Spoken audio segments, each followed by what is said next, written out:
Hello ಗೆಳೆಯರೆ, ನಮಸ್ಕಾರ. ಇವತ್ತಿನ ವಿಡಿಯೋದಲ್ಲಿ ನಿಮಗೊಂದು ಇಂಟ್ರೆಸ್ಟಿಂಗ್ ಫ್ಯಾಕ್ಟ್ ಬಗ್ಗೆ ಹೇಳ್ತಾ ಇದ್ದೀನಿ. ನಮ್ಮೆಲ್ಲರಿಗೂ ಗೊತ್ತು ವಿಷ್ಣುವಿನ ದಶಾವತಾರಗಳ ಬಗ್ಗೆ. ವಿಷ್ಣುವಿನ ದಶಾವತಾರಗಳ ಮೂಲ ಪಟ್ಟಿಯಲ್ಲಿ 9ನೇ ಅವತಾರವಾಗಿ ಬುದ್ಧನ ಹೆಸರನ್ನು ಸೇರಿಸಲಾಗಿದೆ. ಆದರೆ ಕೆಲವರ ಪ್ರಕಾರ ಆದಿಶೇಷನ ಅವತಾರವಾದ ಬಲರಾಮನನ್ನು ವಿಷ್ಣುವಿನ 9ನೇ ಅವತಾರ ಎಂದು ನಂಬಲಾಗಿದೆ.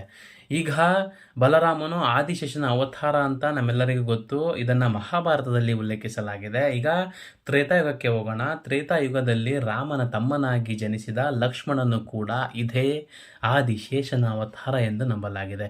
ಇವಾಗ ನಾವು ಬಲರಾಮರನ್ನು ವಿಷ್ಣುವಿನ ದಶ ಅವತಾರಗಳ ಪಟ್ಟಿಗೆ ಸೇರಿಸೋದಾದರೆ ನಾವು ಲಕ್ಷ್ಮಣನನ್ನು ಕೂಡ ದಶಾವತಾರಗಳ ಪಟ್ಟಿಗೆ ಸೇರಿಸಬೇಕಾಗತ್ತೆ. ಅದು ಏನೇ ಇರಲಿ, ಆದರೆ ಮೂಲ ಪಟ್ಟಿಯಲ್ಲಿ ಹೆಸರಿರುವುದು ಬುದ್ಧನದು. ನಿಮಗೇನನ್ಸುತ್ತೆ?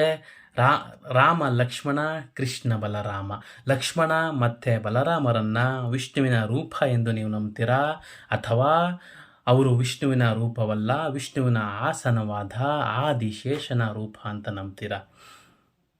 ನಿಮ್ಮ ಅನಿಸಿಕೆಯನ್ನು ಕಮೆಂಟ್ ಬಾಕ್ಸಲ್ಲಿ ತಿಳಿಸಿ ಸಾಧ್ಯವಾದರೆ.